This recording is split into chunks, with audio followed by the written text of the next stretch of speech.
भिवंडी तालुका बाबगांव Devrung group ग्राम पंचायत में आज दिनांक 28 मई 2026 को बाबगांव देवरुंग के ग्रामस्थ मंडलों को लेकर ग्राम सभा का आयोजन किया गया था। ग्राम सभा के माध्यम से बाबगांव देवरुंग के ग्रामस्थ मंडलों को विकास व विभिन्न समस्याओं को लेकर देवरुंग ग्राम पंचायत द्वारा संतुष्टजनक उत्तर न मिलने की वजह से तथा देवरुंग ग्राम पंचायत के मनमानी कार्यभार को लेकर शिव स्वराज संघर्ष संस्था अध्यक्ष व हरिभक्त पारायण देवराज महाराज केने व सचिव मयूर एकनाथ दलवी के नेतृत्व में व उनके प्रमुख उपस्थिति में देवरुंग गांव के ग्रामस्थ मंडलों ने जमकर विरोध किया और धरने पर बैठ गए और बाबगांव देवरुंग ग्राम पंचायत के मनमानी कार्यभार को लेकर ग्राम पंचायत अधिकारी नवजोत शरद मुकादम को निलंबित करने की मांग की और बाबगांव देवरुंग ग्राम पंचायत के प्रशासक तथा सरपंच श्रीमती भारती बालाराम घोड़े इस ग्राम सभा में उपस्थित नहीं थी, ऐसा आरोप बाबगांव देवरुंग गांव के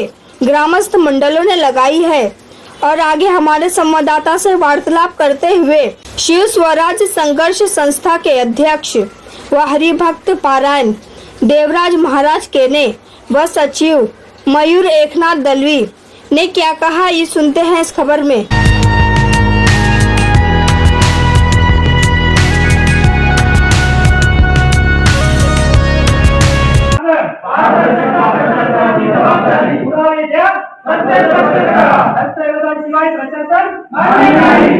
माहिती द्या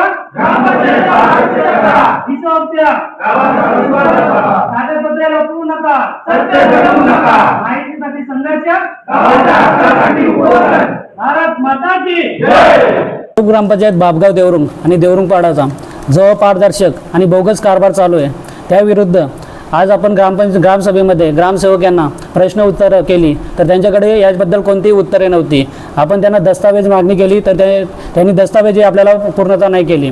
त्यानंतर आपण त्यांना ग्रामसभेची नोटीस काढल्यानंतर एक निवेदन दिलं होतं की जेणेकरून ग्रामसभा ही पारदर्शक लोकाभिमुख आणि सर्व ही सामाजिक हित जपण्यासाठी आणि जे म्हणजे अनेक ठिकाणी आता ग्रामसभा या यूट्यूब लाईव्ह आणि थेट प्रक्षेपणातून पारदर्शक होत आहेत, जेणेकरून आपली पण ग्रामसभा पारदर्शक होऊन लोकांना समजायला पाहिजे की ग्रामपंचायतमध्ये नक्की व्यवहार कसा चालतो, कामकाज कसा चालतो। परंतु असं कुठल्याही प्रकारचं ग्रामपंचायतने आमचं निवेदन मान्य केलं नाही। त्यांनी यूट्यूब म्हणजे थेट प्रक्षेपण ग्रामसभा ठेवली नाही। त्यानंतर आपण त्यांना संबंधित अधिकाऱ्यांना जिल्हाधिकारी असतील, तहसीलदार असतील, जिल्हा परिषदचे मुख्य कार्यकारी असतील, BDO असतील यांचे प्रतिनिधींना ग्रामसभेमध्ये बोलवलं होतं, जेणेकरून नागरिकांच्या ज्या समस्या असतील त्यांच्या जागेवर निवारण झालं पाहिजे। परंतु असे कुठलेही अधिकारी इथे उपस्थित नव्हते। त्यानंतर आपण पोलीस प्रशासनाला सुद्धा एक निवेदन दिलं होतं की कायदा आणि सुव्यवस्था राखून ठेवण्यासाठी तसेच ग्रामसभेमध्ये कुठलाही विवाद होऊ नये यासाठी आपण एक वरिष्ठ अधिकारी ग्रामसभेमध्ये पाठवून द्यावा। परंतु असा कुठलाही पोलीस प्रशासनाचा वरिष्ठ अधिकारी इथे ग्रामसभेला आला नव्हता। याचाच हेतू साधून ग्रामसभेमध्ये जेव्हा प्रश्नोत्तर चालू होता तेव्हा अज्ञात व्यक्तींनी वादविवाद निर्माण करून ग्रामसभेचा जो वातावरण येतो पूर्ण आक्रमक केला। त्याच्यामुळे जे प्रश्न उत्तरे नागरिकांचे मांडत होते ते कुठेतरी गोंधळून गेले आणि ग्रामसभा ही सगळी बिघडून गेली।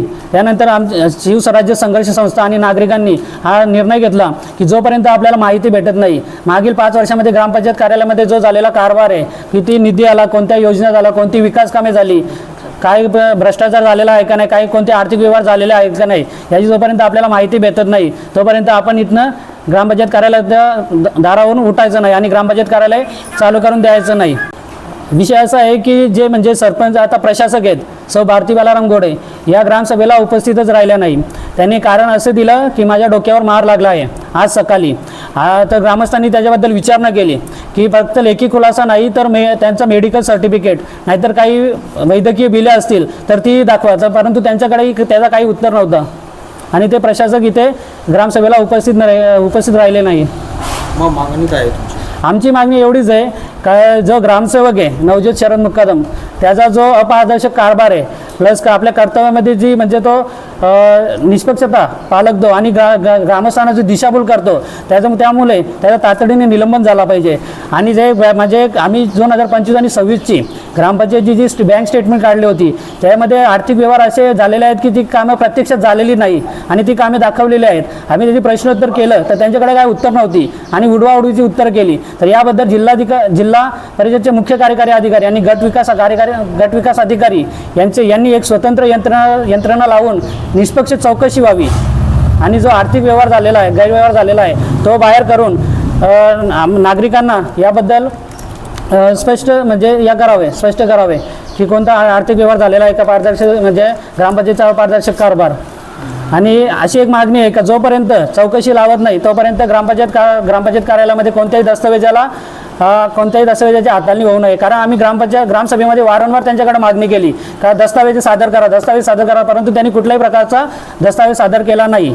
म्हणून संशयास्पद भूमिका म्हणून त्यांनी कोणत्याही प्रकारचा दस्तावेजाची हाताळणी करू नये जोपर्यंत चौकशी लागत नाही तोपर्यंत. आज 28 मे 2026 रोजी सकाळी 11 वाजता ग्रामसभा येथे घेण्यात आली.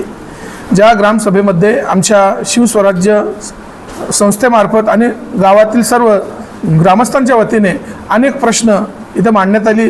जी निरुत्तर होती त्यांना कुठल्याही प्रकारचं समाधानकारक उत्तर ग्रामसेवकाकडून आम्हाला मिळालं नाही. आणि त्याचबरोबर ही ग्रामपंचायत चारही बाजूने डेव्हलपमेंट असलेली ग्रामपंचायत असूनही गावातल्या मूलभूत गरजासुद्धा पूर्ण होत नाही. याच्याकरता आम्ही या ठिकाणी जोपर्यंत आमच्या सर्व ज्याही आम्ही तक्रारी केलेल्या आहेत ज्याही आम्ही मागण्या केलेल्या आहेत ते पूर्ण होत नाही तोपर्यंत जिथं आमचे सचिव यांनी या सगळ्या बाबी मांडलेल्या आहेत ते पूर्ण होत नाही तोपर्यंत आम्ही इथे ठिय्या आंदोलन केलेलं आहे. तेव्हा आमच्या या आंदोलनाला न्याय मिळावा सरकारकडे आम्ही मागणी मागतोय की आमच्या या प्रश्नांना उत्तरं मिळावी आणि आमच्या सर्व ग्रामस्थांना न्याय मिळावा. योग्य तो जोही या ग्रामपंचायतमध्ये व्यवहार होतो तो पारदर्शक व्हावा, सर्वांना तो कळावा, सर्वांना त्याचा हिशोब मिळावा.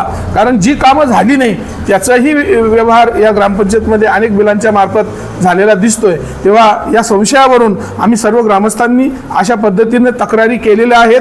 परंतु त्याही ग्रामसभेमध्ये काही लोकांनी गडबड केल्यामुळे अज्ञात लोकांकडून ती ग्रामसभा सुद्धा जवळजवळ विस्कळीत झाली आणि आता आम्ही आमच्या प्रश्नांना पुन्हा निरुत्तरता मिळालेली आहे.